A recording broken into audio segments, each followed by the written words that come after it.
तो जो देवताओं की बात है कि हम ये कह रहे हैं कि अब हम पहाड़ पर हैं, हिमालय में हैं, और यहाँ हम बता रहे हैं कि एक देवता हैं जो यहाँ के क्षेत्रपाल हैं। तो वह क्षेत्रपाल जो है इजोटेरिक सपोर्ट सिस्टम है।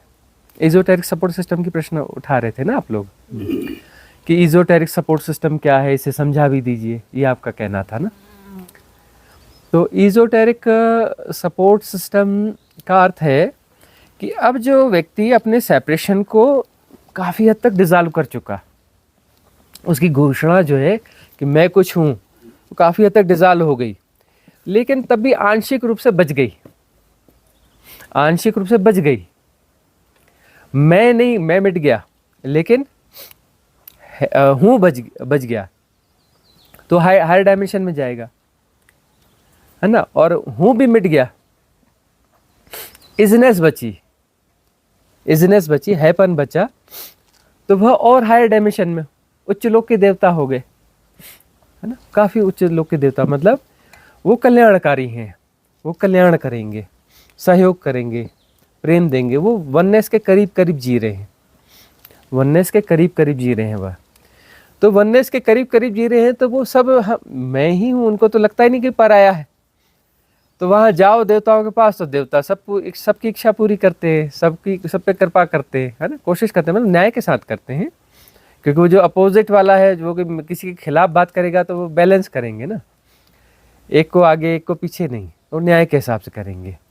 न्याय का मतलब सब मेरा ही, सब मैं ही हूँ, तो वहाँ पर न्याय होना चाहिए कि जब अब मेरे दो बच्चे यदि लड़ गए, तो मैं तो बैलेंस करूँगा ना कि एक को ज़रूरत से ज़्यादा सजा दूंगा, एक को कर दूंगा, तो मतलब मेरे बच्चे दोनों नहीं कहलाए ना।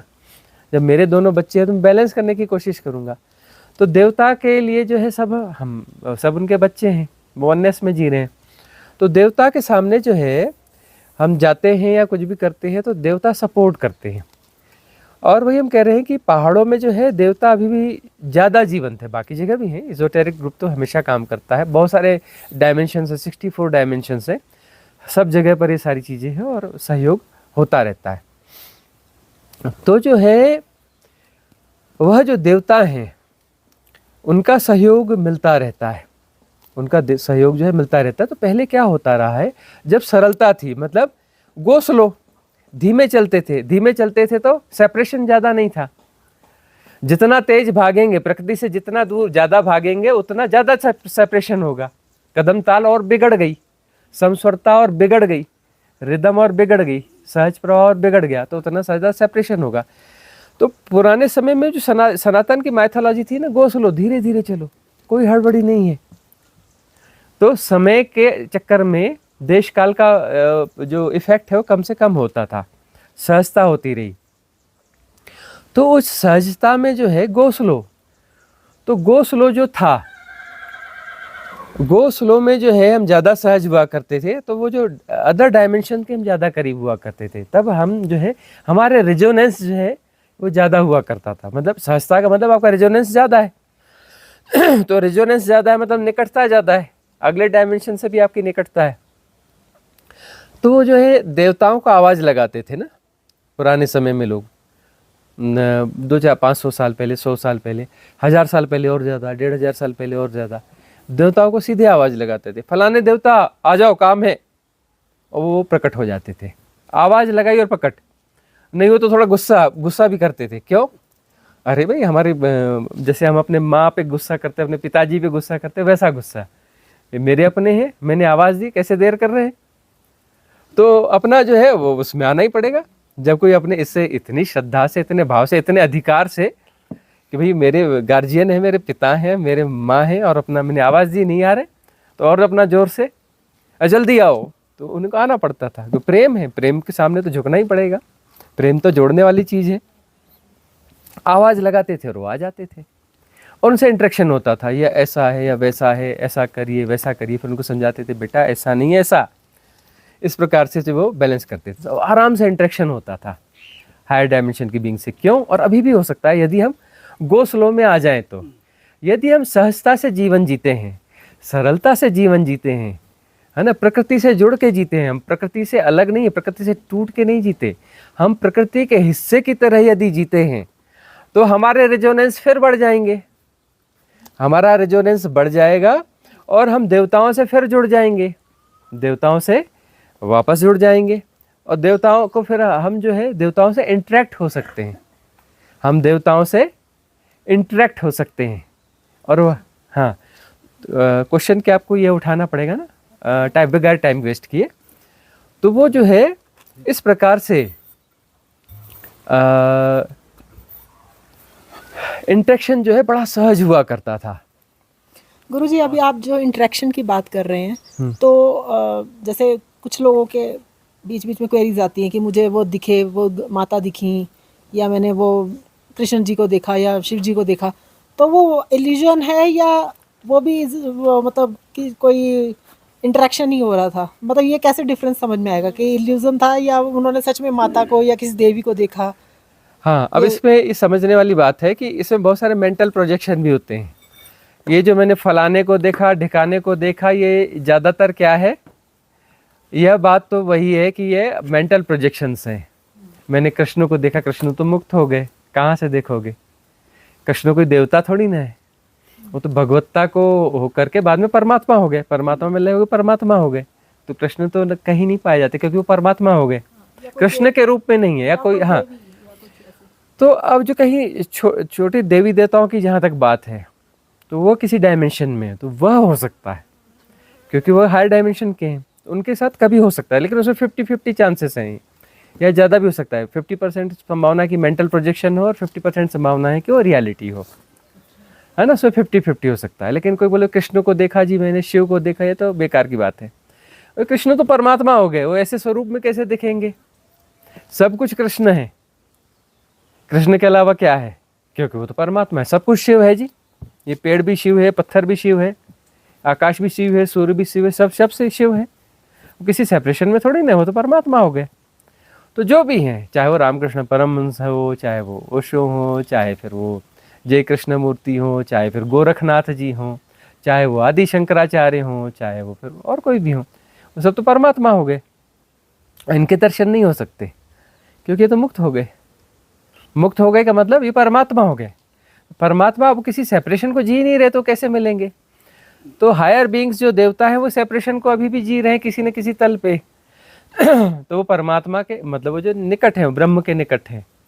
लेकिन वो जो है उनसे इंटरेक्शन हो सकता है, उनसे इंटरेक्शन पॉसिबल है, और वो इंटरेक्शन होता है, वही तो संभाल रहे हैं। साधकों को भी वही सपोर्ट करते हैं। हम कह रहे हैं इजोटेरिक सपोर्ट सिस्टम है, वो साधकों को सपोर्ट करता है। अभी साधक कोई भी अपना जो है वो असुरक्षा में नहीं है, उनके सुरक्षा कवच सबके पास है। और जो आह्वान करते हैं, हम ध्यान विधियों में बता रहे हैं कि सुरक्षा कवच का आह्वान करो, किसका आह्वान कर रहे हैं? वो इजोटेरिक ग्रुप का ही आह्वान है, वही अपना वो क्रिएट करते हैं, उनकी कृपा होती है ना। वो आपको जो है संभालते हैं और आपको जो है प्रेरणा देते हैं। हम उनसे जो है वो जाके हम गलत डिमांड करते हैं मंदिरों में, धन देना जी।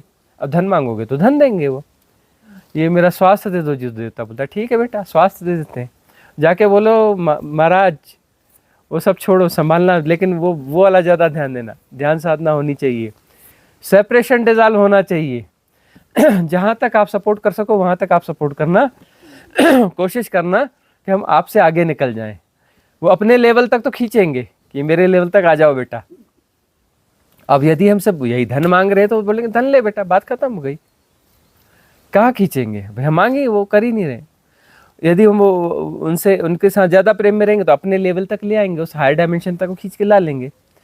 यदि हम उनसे रिक्वेस्ट करेंगे वहां तक खींचो और आगे धक्का मार देना प्लीज, तो वो ट्राई करेंगे हाँ बेटा, आगे भी धक्का मार देंगे, ठीक है ना। या फिर और हायर डायमेंशन जो है उसके साथ में कहीं कोई रिजोनेंस बनता होगा तो वहां से कुछ कनेक्ट करने की कोशिश कर देंगे।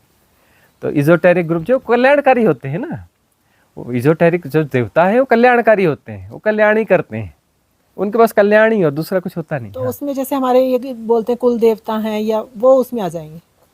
हाँ, कुल देवता वगैरह जो है वो आपकी सुरक्षा पे ज़्यादा ध्यान देते हैं, आपके परिवार की सुरक्षा वगैरह जो है ना उस पर ध्यान देते हैं कि आप ठीक रहें, स्वस्थ रहें, ये रहें, समस्याएं हैं, उसके लिए वो एक सपोर्ट सिस्टम है। उनसे भी प्रार्थना उनसे भी करेंगे तो देवता है कि भाई हमको साधना में सहयोग करो, तो साधना वाली परिस्थिति आपके लिए बना देंगे। भाई उनके हाथ में जो है वो तो करेंगे ना। आप प्रार्थना क्या कर रहे हो? भाई आपके साथ रेजोनेंस है कि नहीं, पहले आप रेजोनेंस क्लियर कर रहे हो कि नहीं, आप सहज हो, सरल हो, तब रेजोनेंस होगा, तब आपकी प्रार्थना वहाँ पे कनेक्ट कर पाएगी, तब आपका कुछ कन्वर्सेशन हो पाएगा।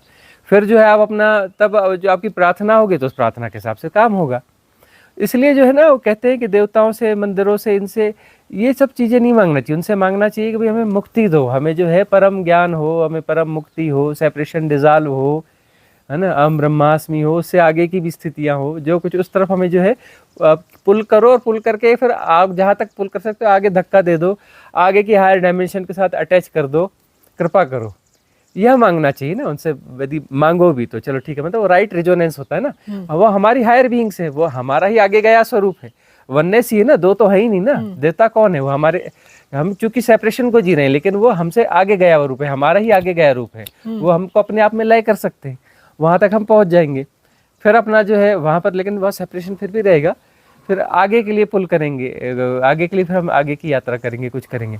तो हम सीधे सीधे उनसे प्रार्थना करें ना कि भाई यदि मदद करनी है तो इधर करो प्लीज़, बाकी करनी है तो वो भी कर दो, लेकिन ये वाली तो टॉप प्रायोरिटी में तो यही देखो, हमें जो है परम मुक्ति की ओर जो है उधर लेके जाओ। तो इजोटेरिक सपोर्ट सिस्टम जो है ना बहुत काम करता है, और इंटरेक्ट होते रहे पहले, बड़ी आसानी से इंटरेक्ट होते रहे हायर डायमेंशंस में, जो है ना बिल्कुल आवाज़ लगाओ और आ जाते थे। नागार्जुन हुए ना, नालंदा के थे, तक्षशिला के थे, एचओडी थे रसायन शास्त्र के, तक्षशिला विश्वविद्यालय या नालंदा के थे ना, वो हम हमेशा कंफ्यूज होते हैं। वो एचओडी थे रसायन शास्त्र के, केमिस्ट्री के, 90 साल की उम्र में उन्होंने संन्यास लिया था। उन्होंने देखा और फलाना भी बुद्ध हो गया, ढिकाना भी बुद्ध, उसको भी ज्ञान हो गया, उसको भी ज्ञान हो गया, मैं लटक गया हूँ, मैं इतना विद्वान, इतना पढ़ा लिखा, केमिस्ट्री की सबसे बड़ी अथॉरिटी, उतनी बड़ी अथॉरिटी आज तक नहीं हुई। अभी भी कोई वैज्ञानिक उनके समकक्ष कोई नहीं है। वो तो आग लगी थी, कितने साल जलती रही, नालंदा की है ना, नालंदा में ही है। हाँ, आग जलते, उनके सारे ग्रंथ उसमें जल गए। नहीं तो आज पता चलता है जितनी भी थ्योरीज है ना, इससे आगे की करोड़ों हजारों थ्योरियां उन्हें दी हुई हैं। किन्ने दी हुई हैं? नागार्जुन ने दी हुई हैं, है ना। तो वो जो है 90 साल की उम्र में उन्होंने संन्यास लिया था, और उन्होंने साधना करते करते वहाँ, उनको काठमांडू में नागार्जुन पर्वत कहा जाता है, अभी बहुत ऊंचा पर्वत है, वहाँ उनकी साधना सफल हुई थी और आत्मज्ञान हुआ था। वो जो है वो इस अवस्था पे पहुंच गए थे कि देवता उनके पास आते थे रिक्वेस्ट करने कि आप हमें प्रवचन करिए और हमारे लोग चलिए। तो वो जो है सशरीर उनके लोग जाते थे, मनुष्य होकर के वो उनके लोक में जाकर के वहाँ उनको प्रवचन करके आते थे। तो रसायन शास्त्र के वो इतने बड़े विद्वान थे, उन्हें जो है मॉलिक्यूलर स्ट्रक्चर का इतना ज़्यादा नॉलेज था, और उसकी एनर्जी को अपनी मेंटल एनर्जी के साथ कैसे उसकी फ्रिक्वेंसी को चेंज किया जा सकता है। अपनी फोर्थ बॉडी जो है, मेंटल बॉडी, उसमें उस एनर्जी, वहाँ से एक एनर्जी क्रिएट करके, जो मॉलिक्यूलर स्ट्रक्चर, उसमें प्रकम्पन है ना जो ऐसे, उस प्रकम्पन से वो molecular structure electron, proton, neutron बनता है। एक खास तरंग दैर्ध्य में वो फ्रिक्वेंसी है ना, वह वेवलेंथ में है, खास वेवलेंथ है, उसमें अपना प्रकम्पन है। तो उसको प्रकम्पन को यदि चेंज कर दो, वो चेंज कर दो, तो दूसरा डायमेंशन के अनुकूल कर दो, कि जिस डायमेंशन के हम अनुकूल करेंगे उस डायमेंशन के हमारे अणु चेंज हो जाएंगे, तो हम सशरीर उस जगह पहुंच जाएंगे। तो वो उसको चेंज करके जिस डायमेंशन का देवता आया उससे अपना करते थे, हाँ खड़े रहो, तुम्हारी मैं चेक करता हूँ तुम्हारी फ्रिक्वेंसी क्या है। उसकी फ्रिक्वेंसी चेक करते थे, हाँ तुम्हारी फ्रिक्वेंसी है, 1 मिनट मैं चेंज करता हूँ। अपने कपड़ों की भी फ्रिक्वेंसी चेंज कर लेते, तो उसकी तो छोड़ो, मेंटल पावर से अपने सामान की सबकी फ्रिक्वेंसी चेंज करके और अपना वो वहाँ पहुँच जाते थे, और वहाँ पहुँच करके फिर उनको प्रवचन करके फिर फ्रिक्वेंसी चेंज करके फिर इस डायमेंशन में वापस आ जाते थे। ये नागार्जुन रहे हैं। तो ऐसा होता रहता है। ओशो भी अभी हुए हैं, तो ओशो के साथ, ओशो ने डिस्क्लोज नहीं किया है, लेकिन हमें पता है। अब वो कुछ चीज़ें हैं, वो चीज़ें हमें ट्रांसफ़र हो गई हैं, ये हमारे पास है वह इन्फॉर्मेशन, या वह हमारे पास वह सारी चीज़ें उपलब्ध हैं। तो ओशो जो है वह भी ये काम किया करते रहे जो नागार्जुन ने किया है, अलग अलग डायमेंशन में जाना। वो तो अपना ऐसा भी करते रहे कि अलग अलग डायमेंशन के देवता को इनवाइट करते थे। उनका कोई प्रवचन चल रहा है तो इनवाइट कर लेते थे, फलाने डायमेंशन के आ जाओ। और लोग अपना वो करते थे कि भाई यहाँ कितने लोग बैठे हैं, 10,000 लोग, 10,000 नहीं, वहाँ 10 लाख लोग बैठे हैं, बाकी दिख नहीं रहे, अलग अलग डायमेंशन के देवता वहीं बैठे हुए, वो भी प्रवचन सुनने आए हैं उनके, और उनसे भी बोल रहे हैं। लेकिन जो है वो अपना जो है अब बाकी लोगों को पता नहीं चल पाता था। उसमें एक दो सन्यासी थे, उन्हें सब दिखते थे, उन्हें सब पता चलता था कि वो कौन कौन आया क्या आया। एक दो सन्यासी थे, सबको देख पाते थे। उतने गहरे में एक दो ही थे, उससे ज़्यादा नहीं थे। उन्होंने भी शरीर छोड़ दिया है। तो इस प्रकार की कुछ बातें हैं। तो गुरुजी ये चेतना और आत्मा दोनों एक ही चीज़ है या दोनों में कोई डिफरेंस है? चेतना का अर्थ तो यही है कि चेतना यानी है सब कुछ, एवरीथिंग। चेतना यानी सब कुछ। और आत्मा का अर्थ है कि चेतना यदि किसी सेपरेशन के तल पे जी रही है, किसी सराउंडिंग्स को फॉलो कर रही है, तो वह इंडिविजुअल चेतना हो गई, वह आत्मा हो गई। जो चेतना जो है किसी सराउंडिंग को फॉलो कर रही है। भाई सेपरेशन का मतलब क्या है कि कोई सीमा हो गई, कोई सेपरेशन हो गया ना। सेपरेशन समझते हैं ना, परिधि, भाई बंटवारा, सर्कल कुछ है ना। तो कोई अपना उसने सराउंडिंग्स बना ली कि मैं यह हूँ, मैं यह हूँ, तो एक सराउंडिंग हो गई। यह मेरी प्रॉपर्टी है, मतलब इसके बाद वाली प्रॉपर्टी मेरी नहीं है। इसमें यही है ना, भाई मेरी प्रॉपर्टी यहाँ तक है, इसका मतलब क्या हुआ कि इसके बाद वाली मेरी नहीं है। मैं यह हूँ मतलब बाकी मैं नहीं हूँ। आत्मा का मतलब है कि मैं यह हूँ, तो मैं यह हूँ तो अपनी मैं सराउंडिंग हमने क्लियर कर दी, और यह मैं बाकी चीज मैं नहीं हूँ। तो इस प्रकार से यह चीज होती है। आत्मा की फिर अलग परिभाषाएं की जाती है, वो परिभाषाएं बेकार। सही परिभाषा ये, आत्मा भी सेपरेशन है। इसलिए हम कहते हैं कि आत्मा भी डिजॉल्व होनी चाहिए, आगे जाके परमात्मा भी डिजॉल्व होना चाहिए, सब कुछ डिजॉल्व होना चाहिए। परम शून्य, पराशिव है ना, परम शून्य या पराशिव, शिव भी नहीं, पराशिव, शिव के भी पार।